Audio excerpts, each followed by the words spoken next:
హల్లెలూయా.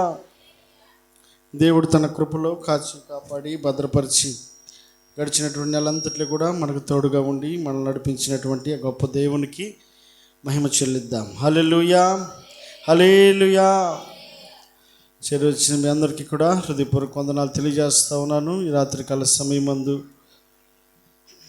కొద్ది నిమిషాలు పరిశుద్ధ గ్రంథంలో నుండి ధ్యానం చేసుకుందాం. గడిచినటువంటి వారం ఇదే శనివారం ఏ విషయాన్ని మనం ధ్యానించాం గుర్తుందా? రాత్రి పోయిన శనివారం రాత్రి మనం ఏ విషయాల గురించి, ఏ వ్యక్తిని గురించి మనం ధ్యానించాం? కనీసం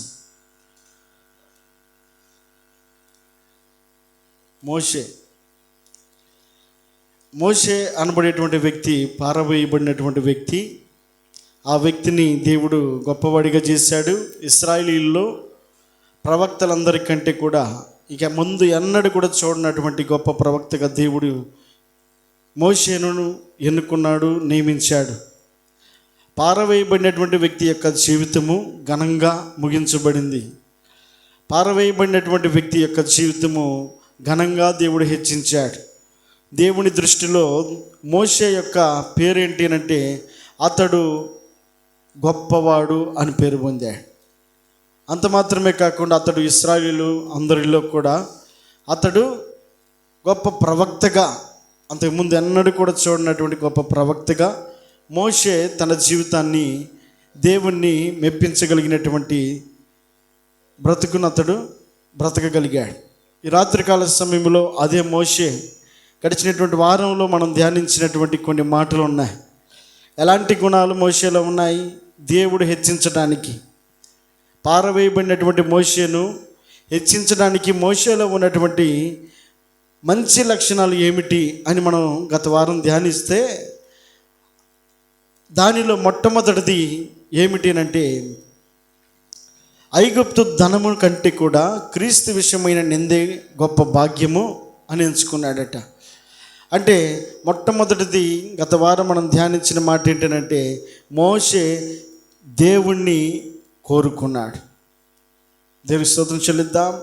హల్లెలూయా. రెండవది, తనలో ఉన్నటువంటి రెండవ లక్షణం ఏంటి అంటే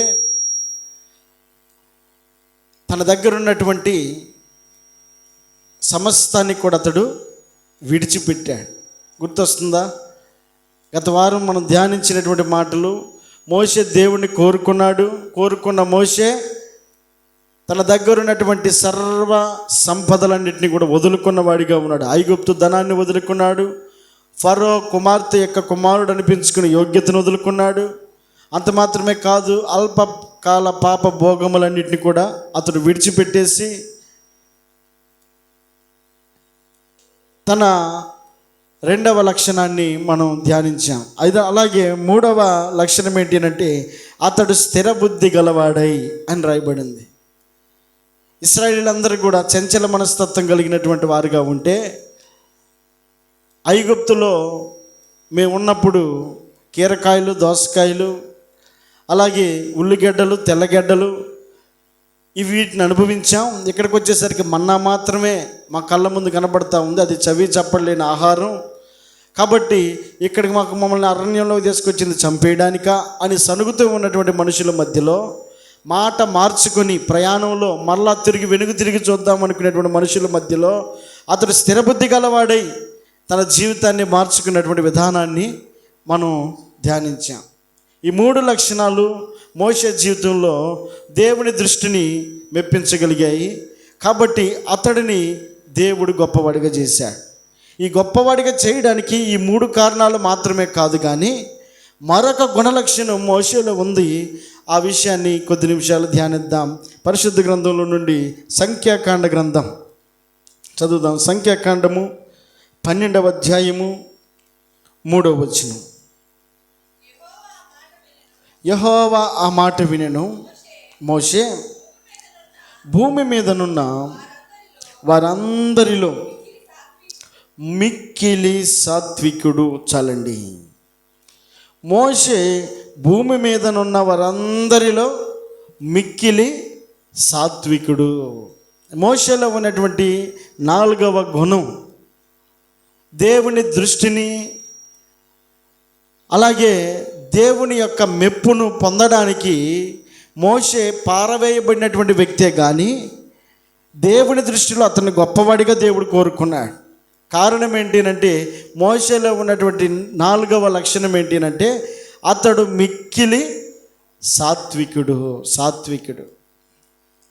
ఎలా మారిపోయాడు సాత్వికుడిగా? పుట్టుకతోటి సాత్వికుడా? మనం పుట్టుకతోటి అన్నీ నేర్చుకున్నామా? లేదుగా. పుట్టిన తర్వాత అన్నీ ఒక్కొక్కటి మనం నేర్చుకుంటూ వచ్చాం. క్రీస్తుని ఎరగక ముందు మన గుణాలు, మన లక్షణాలు, మన పద్ధతులు, మన మాటలు ఒకలాగా ఉండేవి. క్రీస్తుని ఎరిగిన తర్వాత మార్చుకున్న వారిగా మనం ఉన్నాం.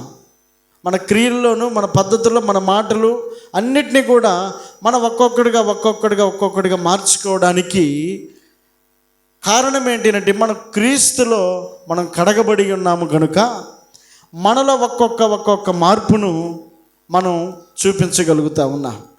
అలాగే మోషే కూడా పరిశుద్ధ గ్రంథంలో ఆయన గురించి రాయబడినటువంటి మాట ఏమిటంటే మోషే మిక్కిలి సాత్వికుడట. సాత్వికుడు అని అంటే నోట్లో ఏలు పెట్టినా కూడా కొరికేటువంటి మనస్సు లేనివాడు అన్నట్టు అనుకోవచ్చు. కానీ అలాంటి వాడు కాదు. ఒకప్పుడు ఎలాంటి వాడు అని అంటే మోషేకు ఉన్నటువంటి గుణం, మోషేకు ఉన్నటువంటి తనకున్న బుద్ధి, తనకున్న ఆలోచన ఎలాంటి వాడు అని అంటే అతడు కూడా భూమి మీద మనుషుల మధ్యలో, మిశ్రిత జనం మధ్యలో తిరుగుతూ ఉన్నాడు, పెరుగుతూ ఉన్నాడు. కాబట్టి తనకు కూడా కోపం అనేది తన జీవితంలో కూడా అతడు ఎరిగిన వాడే. నిర్గమకాండంలో 2వ అధ్యాయంలో మోషే యొక్క గుణాన్ని అక్కడ మనం చూడగలుగుతాం. క్రీస్తుని ఎరగక ముందు నిర్గమకాండము 2వ అధ్యాయము 11-12 వచనాలు. ఆ దినములలో మోషే పెద్దవాడై తన జనుల యొద్దకు పోయి వారి భారములను చూచెను. అప్పుడు అతడు తన జనులలో ఒక హెబ్రీయుని ఒక ఐగుప్తీయుడు కొట్టగా చూచెను. అతడు ఇటు అటు తిరిగి చూచి ఎవడునూ లేకపోగా ఆ ఐగుప్తీయుని చంపి ఇసుకలో వానిని కప్పి పెట్టాను. ఎవరితడు? మిక్కిలి సాత్వికుడు అని పిలువబడినటువంటి మోషే ఒక వ్యక్తిని కొట్టి చంపేశాడట. ఎలా సాత్వికుడయ్యాడు? ఎలాంటి బుద్ధి, ఎలాంటి గుణం? దేవుణ్ణి సరిగా గుర్తెరగినటువంటి దినాలలో మోషే మామూలు కోపస్తుడు కాదు. మనిషిని చంపేంత కోపస్తుడు. పోట్లాడుకుంటూ ఉంటే, కొట్లాడుకుంటూ ఉంటే వెళ్ళి ఏదో ఒక మాట చెప్పి సరిదిద్దాల్సినటువంటి మోషే ఏం చేశాడు? కొట్టి చంపేశాడు. ఎవరిని? మోషే హెబ్రీయుడు, కానీ ఐగుప్తులో పెరుగుతూ ఉన్నాడు. ఎలాగైనా సరే ఆ రక్తం అనేది హెబ్రీని చూడంగానే మోషే కూడా హెబ్రీని వైపే అతను మాట్లాడుతూ ఉన్నాడు. ఐగుప్తీయుడు, హెబ్రీయుడు ఇద్దరు కొట్టుకుంటూ ఉన్నారు. కొట్టుకున్నటువంటి ఇద్దరిలో మోషే తన రక్త సంబంధి అయినటువంటి, తనకు చెందినటువంటి, తన కులానికి చెందినటువంటి హెబ్రీయుడు, ఒక హెబ్రీయుడు మరొక హెబ్రీయుడిని ఏం చేస్తున్నాడు? కాపాడుతూ ఉన్నాడు. వీడు నావాడు, నా దేశం వాడు, నా చెందినటువంటి వాడు అనేటువంటి ఒకలాంటి మమకారంతో ఆ ఇద్దరు కూడా, హెబ్రీయుడు అలాగే ఐగుప్తీయుడు ఇద్దరు కొట్టుకుంటూ ఉంటే హెబ్రీయుడై ఉన్నటువంటి మోషే మరొక హెబ్రీయుడిని కాపాడి ఐగుప్తుడిని అటు ఇటు చూసాడట. మనుషులు ఎవ్వరు కూడా కనబడలా. మనుషులు ఎవ్వరు కనబడినప్పుడు, ఎవరు లేనప్పుడు మన వ్యక్తిత్వం ఏంటో, మన నడవడిక ఏమిటో, మన ఆలోచనలు ఏమిటో అప్పుడు బయటపడతాయి. మనుషులు ఉన్నప్పుడు ఒకలాగా ప్రవర్తిస్తాం, మనుషులు లేనప్పుడు మరొకలాగా ప్రవర్తిస్తాం. అలాంటి బుద్ధి కలిగినటువంటి వాడే మోషే కూడా. లోపలంతా కోపం నిండిపోయి ఉంది. నా హెబ్రీయుడినే కొడతాడా అనేటువంటి కోపం ఐగుప్తుని మీద పెంచుకొని ఐగుప్తీయుడు హెబ్రీయుడు కొట్టుకుంటూ ఉంటే వారి మధ్యలోకి వెళ్ళి సరిదిద్దాల్సినటువంటి మోషే ఏం చేశాడు? తన కోపాన్ని వెళ్ళబుచ్చాడు. ఎలాంటి కోపం అది? అదే వచ్చిన చదువుదాం. అతడు ఇటు అటు తిరిగి చూచి ఎవడునూ లేకపోగా ఆ ఐగుప్తీని చంపి ఇసుకలో వానిని కప్పిపెట్టెను. చూసారా? ఇలాంటి మనస్తత్వం కలిగినటువంటి మోషే దేవుని గుర్తిరిగినటువంటి మోషే ఐగుప్తు ధనము కంటే, ఫరో కుమార్తె యొక్క కుమారుడు అనిపించుకునేటువంటి గొప్పతనం కంటే, క్రీస్తు విషయమైన నిందే నాకు గొప్ప భాగ్యం అని ఎంచుకుని మనసు మార్చుకుని క్రీస్తు కొరకు జీవించాలనుకునేటువంటి మోషే ఇప్పుడు ఎలా మారిపోయాడు? అతడు మిక్కిలి సాత్వికుడుగా మారిపోయాడట. ప్రారంభములో తన గుణం ఏంటి అంటే కోపాన్ని అణుచుకోలేని వ్యక్తి, కోపాన్ని వెళ్ళగక్కే వ్యక్తి. ఎలా జరుగుతుందో ఏమైపోతుందో అర్థం కాకుండా ఆ కోపాన్ని ఆ ఐగుప్తిని మీద చూపించి ఆ ఐగుప్తిని చంపేంత కోపం కలిగినటువంటి వ్యక్తి. ఇలాంటి వ్యక్తి ఇప్పుడు ఎలా మారిపోయాడు? మిక్కిలి సాత్వికుడు అని పిలువబడతా ఉన్నాడు. దీని స్తోత్రం చెల్లిద్దాం. హల్లెలూయా, హల్లెలూయా. అందుకే ఇశ్రాయేలీయులు ఆ ఐగుప్తు ప్రాంతం నుండి బయలుదేరినప్పటి నుంచి మోషేను ఎంతగానో విసిగించారు. మామూలుగా విసిగించలా. అది కావాలంటారు, ఇది కావాలంటారు, మమ్మల్ని చంపడానికి తీసుకొచ్చావని అంటారు, ఎన్నెన్నో మాటలు మాట్లాడుతూ ఉన్నారు. ఆ ఐగుప్తు నుంచి మోషే బ్రతికిన కాలంలో వారిని కనాను ప్రదేశం దగ్గరికి తీసుకెళ్లే వరకు 40 సంవత్సరాలు టైం పట్టింది. ఎన్ని సంవత్సరాలు? 40 సంవత్సరాలు. ఈ 40 సంవత్సరాలు వారితో యాగాలంటే, వారి మాటలు వినాలంటే, వారితో కలిసి నడవాలంటే ఎన్నో రకాలైనటువంటి పరిస్థితులు తట్టుకొని అతను ప్రయాణించాలంటే ఎంత కోపం కలిగినటువంటి మోషే ఎక్కడ కూడా తొందరపడినట్లుగా చూడలేదు. మోషేకు దేవుడు చూసి తనను పిలుస్తున్నటువంటి పేరేమిటంటే మోషే మిక్కిలి సాత్వికుడు అని పిలువబడతా ఉన్నాడు. ఒకప్పుడు కోపోద్రేకుడే, ఇప్పుడు మిక్కిలి సాత్వికుడుగా మారిపోయిన వాడిగా ఉన్నాడు. ఈ గుణం దేవుణ్ణి మెప్పించగలిగింది. దేవుడు ఇష్టపడతా ఉన్నాడు, దేవుడు కోరుకుంటా ఉన్నాడు. కాబట్టి పరిశుద్ధ గ్రంథంలో దేవుని యొక్క వాక్యం సెలవిస్తూ ఉంది. కీర్తనల భాగము 37వ కీర్తన, కీర్తనల భాగం 37వ కీర్తన 8వ వచనం. కోపము మానుము, ఆగ్రహము విడిచిపెట్టుము, వ్యసన పడకము, అది కీడుకే కారణము. ఈ రాత్రికాల సమయంలో మనలో దేవుడు చూడాలనుకున్నటువంటి గొప్ప గుణం ఏంటి అంటే మనలో కూడా సాత్వికత్వాన్ని మనం చూడాలని దేవుడు కోరుకుంటా ఉన్నాడు. కోపమట ఏమని సెలవిస్తుంది? కోపము మానుము, ఆగ్రహాన్ని విడిచిపెట్టుము, వ్యసన పడకము. అదండి మన కీడుకే కారణం, మన నష్టానికే కారణం. కోపపడ్డారు, వ్యసనపడ్డారు, అలాగే ఆగ్రహించారు. ఇశ్రాయేలు ప్రజలు ఏం పొందుకున్నారు? వారు పొందినటువంటి మేలు, వారు పొందినటువంటి ఆనందము ఏది కూడా లేదు.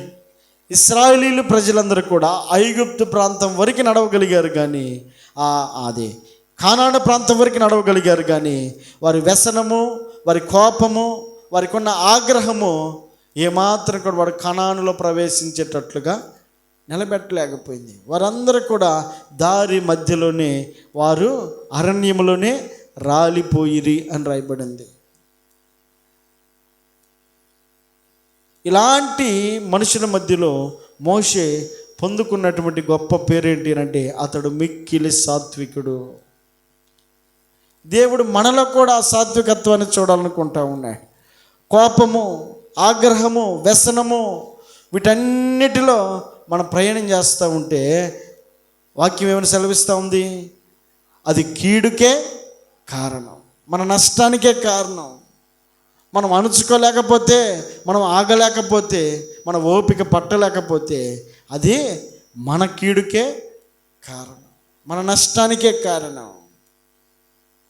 కాబట్టి దేవుని వాక్యం సెలవిస్తూ ఉంది, మోషే మిక్కిలి సాత్వికుడు అని పిలువబడతా ఉన్నాడు. కాబట్టి ఆదికాండంలో 4వ అధ్యాయంలో ఒక మాట, ఒక వ్యక్తిని గురించి, ఆదికాండము 4వ అధ్యాయము 5వ వచనంలో కయ్యూనును అతని అర్పణను ఆయన లక్ష్య పెట్టలేదు, కాబట్టి కయ్యూనుకు ఏమొచ్చిందంట? మిక్కిలి కోపం వచ్చిందట. ఎవరి మీద? తన తమ్ముడి మీద. ఆపుకోలేనంత కోపం. ఎందుకు? దేవుడు అంటాడు, కయ్యూను, నువ్వు సత్క్రియ చేసిన ఎడల తలెత్తుకోవా? నువ్వు సత్క్రియ చేయలేదు కాబట్టే నేను నీ అర్పణను అంగీకరించలేదు. ఒకవేళ నువ్వు మంచి పనే కనుక చేస్తుంటే, హృదయపూర్వకంగా చేస్తుంటే, నాకు నచ్చినట్లుగా చేస్తుంటే దాన్ని నేను స్వీకరించేవాడిని, దాన్ని నేను కోరుకునేవాడిని. నువ్వు హృదయపూర్వకంగా చేయలేదు, నువ్వు మంచి కార్యము చేయలేదు కాబట్టి, నువ్వు సత్క్రియ మంచి పని నువ్వు చేయలేదు కాబట్టి నేను దాన్ని తీసుకోలేదు అని అంటాడు. కానీ అలాగని తన తప్పును తాను తెలుసుకుంటాడా? తన తప్పును తాను ఒప్పుకుంటాడా? ఒకవేళ అయ్యో నాదే పొరపాటు, నాదే తప్పు అని తన్ను తాను పరీక్షించుకోవాల్సినటువంటి కయ్యూను ఎలా అయిపోయాడు ఇప్పుడు? అతడు కాబట్టి కయ్యూను మిక్కిలి కోపము వచ్చి అతడు తన ముఖమును చిన్నబుచ్చుకొనగా. మిక్కిలి కోపం వచ్చిందట. ఈ కోపంలో ఏం చేస్తామో మనకు తెలియదు, ఎన్ని అనర్థాలు జరుగుతాయో తెలియదు. దేవుని యొక్క ఆశీర్వాదాన్ని పోగొట్టుకునేటువంటి, దేవుని యొక్క దీవెనను పోగొట్టుకునేటువంటి కార్యాలు ఆ కోపం మన చేత చేపిస్తుంది. ఆ కోపంలో మనం వేసే ప్రతి అడుగు కూడా అది మన ఆశీర్వాదానికి ఏమాత్రం కూడా సహకరించేదిగా ఉండదు. కాబట్టి దేవుని వాక్యం ఏమైనా సెలవిస్తాం అని అంటే, ఇదిగో కోపము మానుము, ఆగ్రహము విడిచిపెట్టుము, వ్యసన పడకము, అది కీడుకే కారణం. ఏం చేశాడు? కయ్యూను కోప్పడి మిక్కిలి కోపం వచ్చిందట. ఎక్కువ కోపం వచ్చింది, తట్టుకోలేనంత కోపం వచ్చింది. ఏం చేశాడు?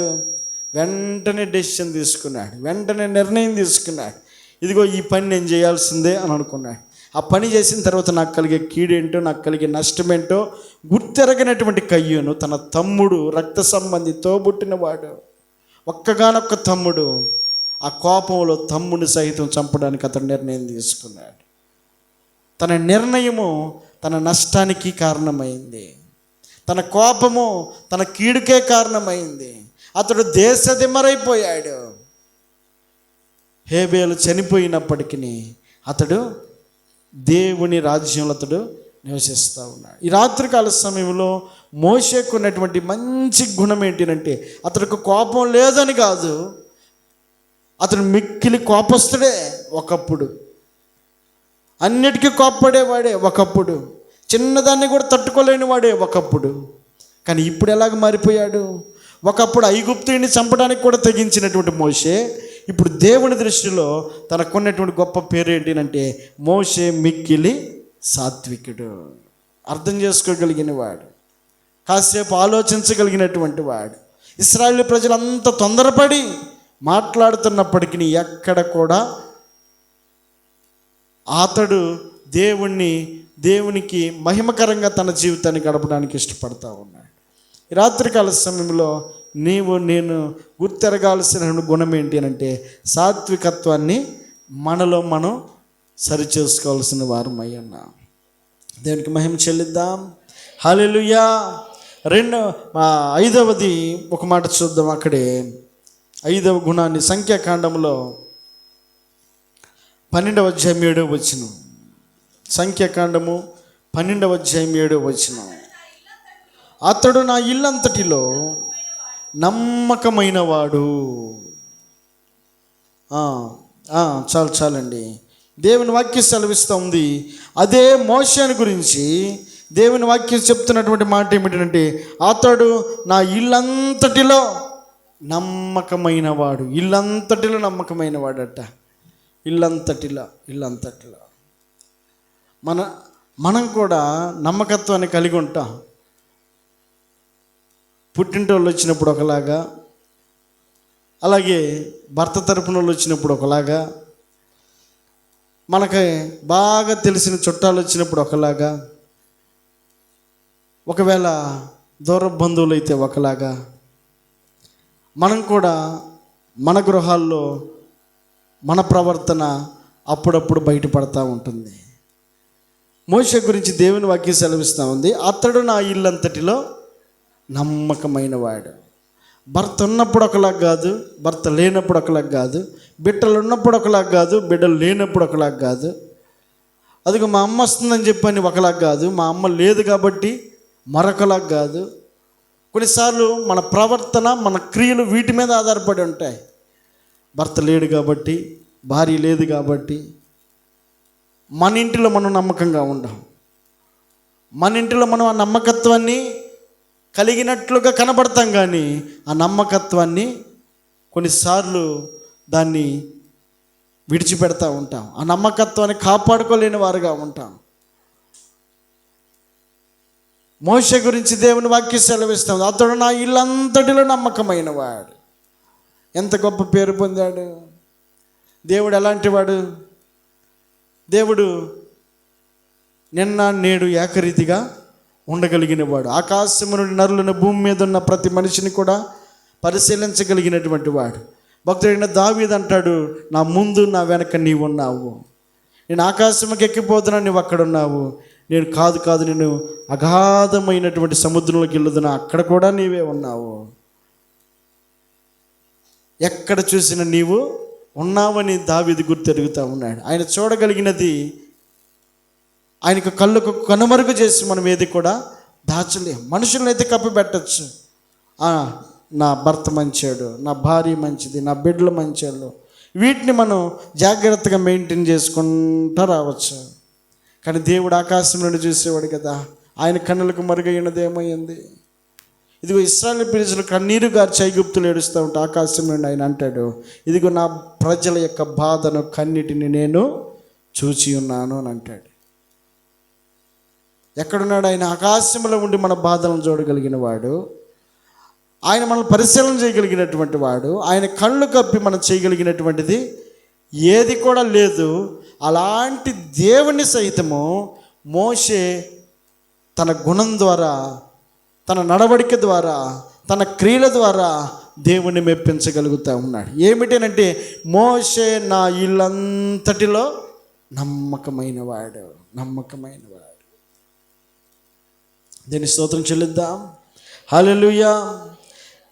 దేవుడు కోరుకొని, దేవుడు ఇష్టపడి యోనా అనబడేటువంటి ఒక వ్యక్తిని దేవుడు ఎన్నుకున్నాడు. భూమి మీద అనేక మంది మనుషులు ఉన్నారు. వారందరికంటే కూడా యోనాను దేవుడు నమ్మాడు. నమ్మకం ఉంటేనేగా మనం ఏదైనా ఒక వ్యక్తికి ఒక మాట చెప్తామన్నామనంటే ఆ వ్యక్తిని నమ్మే మనం చెప్తాం. దేవుడు కూడా నమ్మాడు యోనాని. యోనాతో అంటున్నాడు, యోనా, నినివే అనబడేటువంటి మహాపట్టణం నా దృష్టికి బహుఘోరమైనటువంటి పాపాలు చేసింది. కాబట్టి నీవు వెళ్ళి ఒకసారి హెచ్చరించు, ఒకసారి వారిని సరిదిద్దు, ఒకసారి వారిని క్రమపరచు అని యోనాతో చెప్తే యోనా అంటాడు, సరే నేను వెళ్తాను.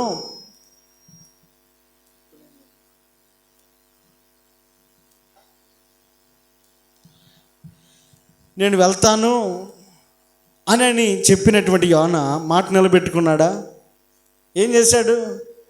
యోనా నమ్మకత్వాన్ని కాపాడుకోవాల్సిన యోనా అనేకుల కంటే కూడా దేవుడు నన్ను నమ్మాడు అని గుర్తెరగాల్సినటువంటి యోనా నినివే మహాపట్నానికి వెళ్ళమంటే అతడు దేవుని ముందు కాదని చెప్పలేదు, అతడు అంగీకరించినట్లుగానే సమర్థించి తరువాత తాను చేయాల్సిన పని తాను చేస్తూ ఉన్నాడు. ఏం చేశాడు? తర్షీషు అనబడేటువంటి పట్టణానికి వెళ్ళడానికి ప్రయాణమునకు కేవు ఇచ్చి ఆ ఓడలో ప్రయాణం చేస్తూ ఉన్నాడు. ఎంతవరకు అది కరెక్ట్? అది దేవుణ్ణి ఎంతవరకు అతడు మెప్పించగలుగుతాడు? దేవునితో చెప్పినటువంటి మాట, దేవుడు ఆశపడినటువంటి ఆలోచనకు తగినట్టుగా తన జీవితమును కొనసాగించాల్సినటువంటి యోనా నినివే పట్టణానికి వెళ్ళడానికి దేవుని దగ్గర మాట తీసుకొని తార్షీషుకి వెళ్ళడానికి అతడు ప్రయాణాన్ని ఎంతవరకు తన నమ్మకత్వాన్ని కాపాడుకున్నాడు? అయ్యో, నమ్మాడు కదా, ఆ మాటను నమ్మికను నేను నిలబెట్టుకోవాలనే ఆలోచన కలిగి ఉండాల్సిన యోనా ఏమాత్రం కూడా తన నమ్మకత్వాన్ని కాపాడుకోవడానికి అతడు ప్రయత్నం చేయకుండా తన ఇష్టాన్ని, తన ఆలోచనలు మాత్రమే అక్కడ కనబడుతూ ఉన్నాయి. చాలాసార్లు మన జీవితాల్లో కూడా దేవుడు మనల్ని నమ్మి మన మీద ఉంచినటువంటి నమ్మకత్వాన్ని చాలాసార్లు మనం కోల్పోతూ ఉంటాం.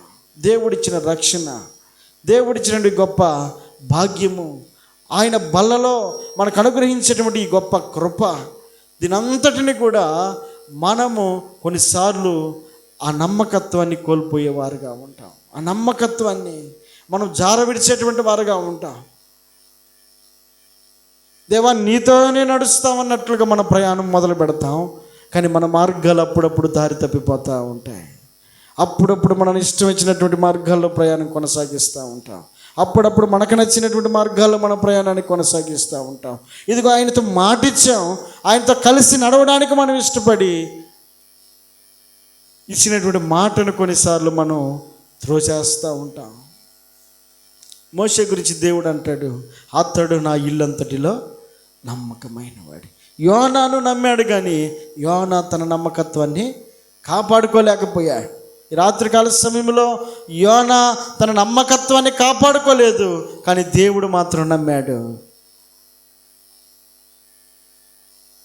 అన్నీ కూడా తన చేతిలో ఉన్నప్పటికీ ఇదిగో అతడు ఐగుప్తు ధనము తన చేతిలో ఉంది, ఫరో రాజకుమార్తె యొక్క కుమారుడు అనిపించుకునే యోగ్యత ఉంది, అతడు సుఖాలు అనుభవించేటువంటి భోగ భాగ్యాలు అక్కడ ఉన్నాయి. వాటన్నిటిని విడిచిపెట్టేసి అతడు అంటాడు, ఇదిగో నాకు క్రీస్తు విషయమైన నిందే నాకు గొప్ప భాగ్యము, అదే నాకు ఆస్తి అనని ప్రయాణాన్ని కొనసాగించినటువంటి భక్తుడైనటువంటి మోషే తన జీవితంలో దేవుడు అంటాడు, ఇదిగో అతడు నా ఇల్లంతటిలో నమ్మకమైన వాడు. పరిశుద్ధ గ్రంథంలో లోకా రాసినటువంటి సువార్తలో ఒక మాట ఉందో చదువుదాం. 16వ అధ్యాయము 2వ వచనం. లోకా రాసిన సువార్త 16వ అధ్యాయము 2వ వచనం. అతడు వాడిని పిలిపించి నిన్ను గూర్చి నేను వినుచున్న ఈ మాట ఏమిటి? ఈ గృహ నిర్వాహకత్వపు లెక్క అప్పగించుము, నీవు ఇక మీదట గృహ నిర్వాహకుడవై ఉండవల్ల కాదని వానితో చెప్పాను. ఆ గృహ నిర్వాహకుడు తనలో తాను, నా యజమానుడు ఈ పనిలో నుండి నన్ను తీసివేయను గనుక నేను ఏమి చేతును, త్రవ్వలేను, భిక్షమెత్త సిగ్గుపడుచున్నాను. నన్ను ఈ గృహ నిర్వాహత్వపు పని నుండి తొలగించినప్పుడు వారు నన్ను తమ ఇండ్లలోనికి చేర్చుకున్నట్లు ఏమి చేయవలనో నాకు తెలిసిననుకొని చాలండి. ఇక్కడ ఒక యజమానుడు ఒక వ్యక్తిని పనికి పెట్టుకుని పని మాత్రం చేయించుకోవాలా, బాగా నమ్మాడు, నమ్మకంగా ఉన్నాడు. నమ్మకంగా ఉన్న వాళ్ళకి మనం అన్నీ అప్పగిచ్చేస్తాం, మన సొంత వాళ్ళే అనుకుంటాం. వారు నమ్మి అన్నిటిని కూడా వారి చేతుల్లో పెడతాం. అలాగే యజమానుడు కూడా నమ్మాడు ఆ వ్యక్తిని, పని చేయడానికి వచ్చినటువంటి వ్యక్తిని నమ్మి బాధ్యతలన్నీ కూడా తన చేతుల్లో పెడితే ఆ నమ్మకత్వాన్ని అతను నిలబెట్టుకోలేదట. అక్కడే ఏమని రాయబడి ఉంది, అక్కడ 16వ అధ్యాయం 1వ వచనంలో, మరియు ఆయన తన శిష్యులతో ఇట్లనెను, ఒక ధనవంతుని యొద్ద ఒక గృహ నిర్వాహకుడుండెను, వాడు అతని ఆస్తిని పాడు చేయుచున్నాడని అతని యొద్ద వాని మీద నేరము మోపబడగా. బాధ్యతలన్నీ కూడా తీసుకున్నాడు, ఇక ఎవరు నన్ను అడిగేవారు లేరు అనేటువంటి ఒకలాంటి ఆలోచనతోటి ఇక ఇప్పుడు మితిమీరి ప్రవర్తిస్తూ ఉన్నాడు, తన ఇష్టం వచ్చినట్లుగా చేస్తూ ఉన్నాడు. అడిగేవాళ్ళు లేరు, యజమానుడే నాకు బాధ్యత అప్పగించాడు, యజమానుడే నన్ను నమ్మాడు, ఇక ఎవరు నన్ను అడిగేది, నేను ఎవరికి లెక్క చెప్పాలి? సమస్తం నా చేతుల్లోనే ఉంది. ఈ పని వాళ్ళందరూ కూడా నా మాటే వినాలి. ఈ గృహంలోకి ఏది కావాలనో నేనే తీసుకురావాలి. ఇక యజమానుడు నన్ను పట్టించుకోడు, నా మీద నమ్మకాన్ని పెట్టుకున్నాడు. ఇది తన మనసులో పెట్టుకొని అతడు చేసిన పని ఏంటి అంటే, అతని మీద వచ్చినటువంటి నేరం ఏంటి అంటే, ఆ ధనవంతుని యొక్క ఆస్తిని పాడు చేయుచున్నాడు అనేటువంటి విషయాన్ని అతని మీద మోపబడిందట. తన చేతిలో ఉన్నటువంటి అధికారాన్ని, తన చేతిలో ఉన్నటువంటి నమ్మకత్వాన్ని అతను నిలబెట్టుకోవాల్సినటువంటి వ్యక్తి అయి ఉండాల్సింది భావించి అతడు యజమానుని యొక్క ఆస్తి అంతటిని పాడు చేస్తూ ఉన్నాడట. వృధాగా ఖర్చు పెడతా ఉన్నాడు, చెడ్డవాటికి ఖర్చు పెడతా ఉన్నాడు, తన జలసాలకి ఖర్చు పెట్టుకుంటా ఉన్నాడు, అలాగే తనకు నచ్చినట్లుగా ఖర్చు పెట్టుకుంటా ఉన్నాడు. అతడు ఏది నచ్చితే అది చేసుకుంటూ పోతా ఉన్నాడు. యజమానుడు ఎప్పుడు కూడా అడగల ఆ డబ్బులు ఏమైనాయి, లేకపోతే ఆ పరిస్థితులు ఎలాగొని అనే విషయాన్ని ఎప్పుడు కూడా అతన్ని అడిగినటువంటి పరిస్థితులు లేవు. ఎవరో చెప్పారు, నువ్వు వాడిని బాగానే నమ్మావు, నీ నమ్మకత్వాన్ని అతడు నిలబెట్టుకునేటువంటి క్రియలేమీ చేయడం లేదు. ఆ నమ్మకత్వంలో అతడు నీకున్నటువంటి సమస్తాన్ని కూడా అతను పాడు చేస్తూ ఉన్నాడు. ఒక్కసారి వెళ్ళి చూడు, పరిశీలించు అని ఎవరో తన చెవును పడేస్తే ఇప్పుడు వచ్చి అతన్ని అడుగుతున్నాడు, ఇప్పుడు నీ లెక్క బయటికి ది. ఒకప్పుడు లెక్క అడగల, ఇప్పుడు ఏం చేస్తున్నాడు యజమానుడు, నువ్వు పెట్టిన ఖర్చు అంతా నాకు లెక్క చెప్పు అని అంటున్నాడు. ఈ రాత్రికాల సమయంలో దేవుని వాక్యం మనకు నేర్పుతున్నటువంటి పాఠం ఏంటంటే, మోషేకున్నటువంటి గొప్ప గుణం ఏంటంటే, అతడు తన ఇల్లంతటిలో నమ్మకమైన వాడు. గృహ నిర్వాహకుడు అనబడేటువంటి ఈ వ్యక్తి యజమానుడు ఇచ్చినటువంటి ఆధిపత్యాన్ని ఆసరా చేసుకొని తనకిష్టం వచ్చినట్లుగా ప్రవర్తించాడు.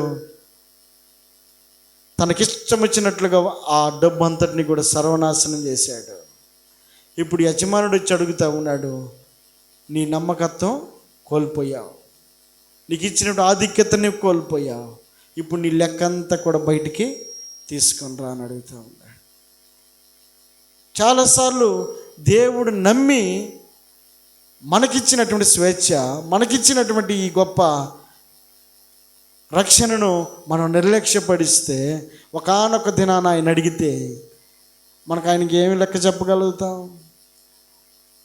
ఆయన దాచిపెట్టి ఆయన కళ్ళకు మరుగు చేసి మనం ఏం చెప్పగలుగుతాం?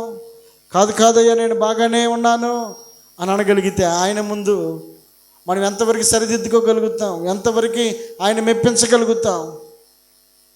మోషే దేవుని దృష్టికి దేవుడు తన ఇళ్ళంతటిలో కూడా నమ్మకమైన వాడని మోషే పేరు పొందుతూ ఉన్నాడు. మన సంఘంలో నమ్మకంగా ఉన్నామా? మన కుటుంబంలో నమ్మకంగా ఉన్నామా? ఎక్కడ మనం నమ్మకంగా కొనసాగలుగుతూ ఉన్నాం? భక్తి జీవితంలో మనకు ఉండాల్సినటువంటి లక్షణం ఏంటి అంటే, మనము మన నమ్మకత్వాన్ని కాపాడుకునే వారమై ఉండాలి.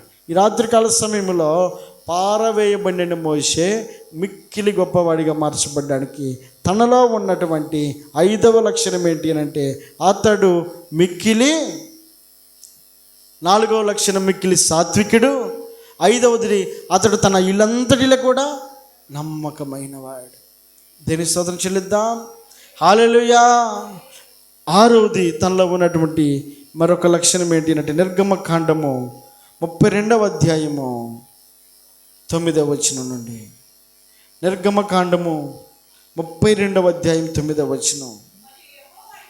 మరియు యెహోవా ఇట్లా నేను ఈ ప్రజలను చూచి ఉన్నాను, ఇదిగో వారు లోబడనొల్లని. ఎవరు చెప్తున్నారు ఈ మాట? దేవుడే చెప్తున్నాడు. మోషేతో మాట్లాడుతున్నాడు దేవుడు ముఖాముఖిగా. ఇదిగో వారు లోబడనొల్లని ప్రజలు,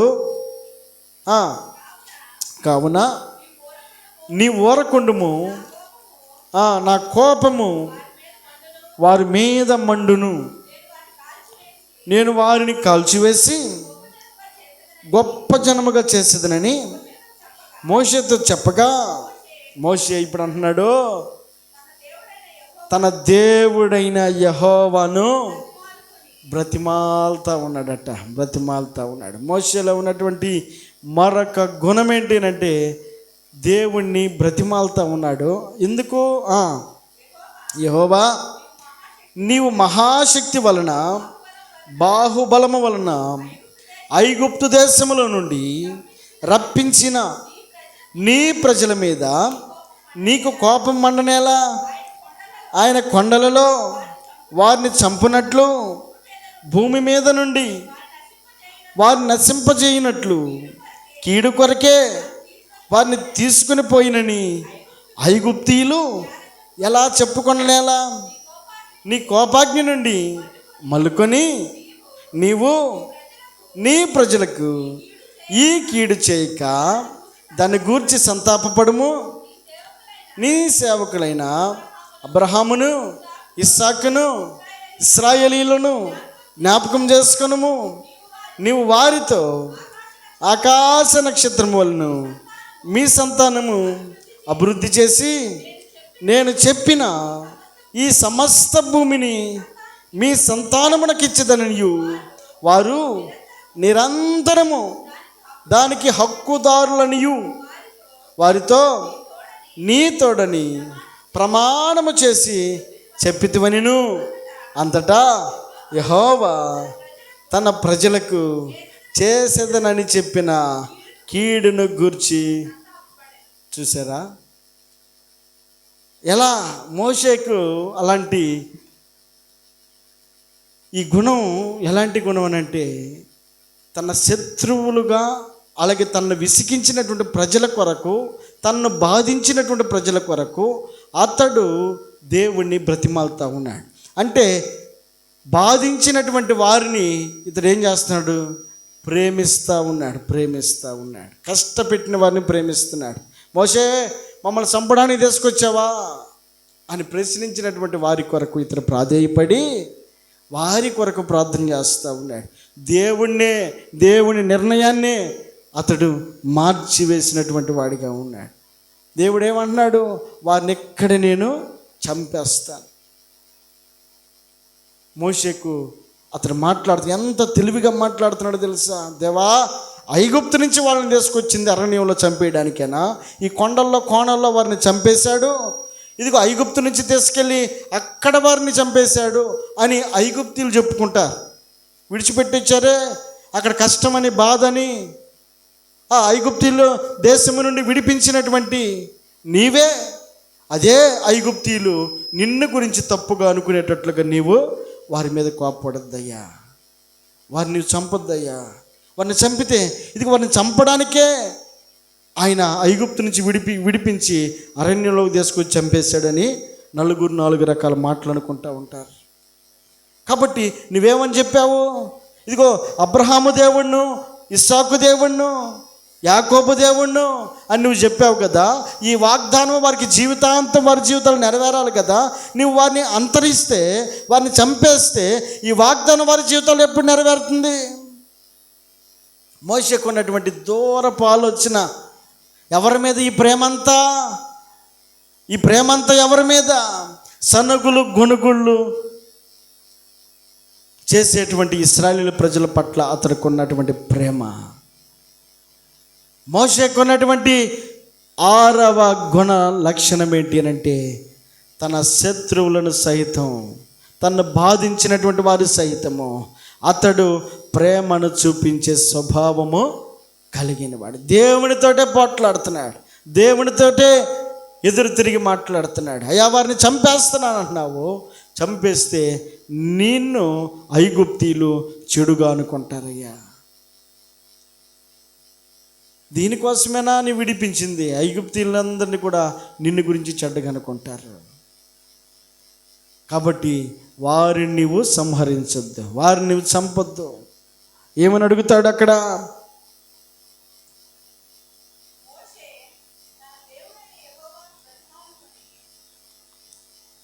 12వ వచనంలో ఆయన కొండలలో వారిని చంపునట్లు, భూమి మీద నుండి వారిని నశింపజేయనట్లు కీడు కొరకే వారిని తీసుకుని పోయినని ఎవరు చెప్పుకుంటారంట? ఐగుప్తీయులు చెప్పుకుంటారు, అన్యులు చెప్పుకుంటారు. వారి దేవుడే వారిని నష్టాన్ని కలుగు చేశాడు, వారి దేవుడే వారిని చంపేశాడు, వారి దేవుడే విడిపించానని చెప్పాడు, కానీ వారిని తీసుకెళ్ళి అక్కడ చంపేశాడు అనని అన్యులైనటువంటి ఐగుప్తీయులు చెప్పుకుంటారు. మోషే దేవుణ్ణి కన్వెన్స్ చేస్తూ ఉన్నాడు. మోషే తన మాటలతోటి దేవుణ్ణి సైతం ఏమంటున్నాడు? ఆయన తన మాట నుండి మరలా దిగొచ్చి తన తాను సంతాపపడేటట్లుగా, అయ్యో ఈ మాట ఎందుకు అన్నానా అని అనిపించుకునేటట్లుగా దేవునితోటే మోషే మాట్లాడుతూ ఉన్నాడు. అంత మాత్రమే కాకుండా ఏమంటాడు ఇంకా? నీ కోపాగ్ని నుండి మల్లుకొని నీవు నీ ప్రజలకు ఈ కీడు చేయక దాని గూర్చి ఎవరితో చెప్తున్నాడు? దేవుడితో చెప్తున్నాడు. నువ్వు సంతాపపడయ్యా, నువ్వు వారి కోసం బాధపడయ్యా అని అంటుంటే ఆయన ఏం చేశాడు? మోషే మాటలన్నిటికీ అతడు ఆయన తలొగ్గి 14 వచనంలో అంటాడు, అంతటా యెహోవా తన ప్రజలకు చేసేదనని చెప్పిన కీడును గూర్చి అది మోషే కోరుకున్నాడు. నువ్వు సంతాపపడయ్యా అని అన్నాడు. దేవుడు కూడా సంతాపడ్డాడు, బాధపడ్డాడు. అయ్యో బిడ్డలు అనవసరంగా నేను అంటే మోషేకు ఉన్నటువంటి గొప్ప లక్షణం ఏంటంటే, మోషే తనకు బాధ కలుగు చేసినటువంటి ఇశ్రాయేలీయుల పట్ల తన ప్రేమను వెల్లడిపరుస్తూ ఉన్నాడు. వారిని కాపాడడానికి, వారి పక్షమై నిలబడడానికి మోషే ఇష్టపడినటువంటి వాడిగా చూడగలుగుతూ ఉన్నా. ఈ రాత్రికాల సమయంలో దేవుడు నీతో నాతో మనందరితో కూడా తెలియపరుస్తున్నాడు మోషేకు ఉన్నటువంటి గుణాలు. అతడు తన ఇశ్రాయేలీయుల ప్రజలైనటువంటి వారి పట్ల అతడు ఎంతో ప్రేమ కలిగినటువంటి వాడిగా ఉన్నాడు. దేవునికి మహిమ చెల్లిద్దాం. హల్లెలూయా, హల్లెలూయా. కాబట్టి దేవుని వాక్యం సెలవిస్తూ ఉంది. లోక రాసిన సువార్త 6వ అధ్యాయం 27వ వచనంలో, లోక రాసిన సువార్త 6వ అధ్యాయం 27వ వచనంలో,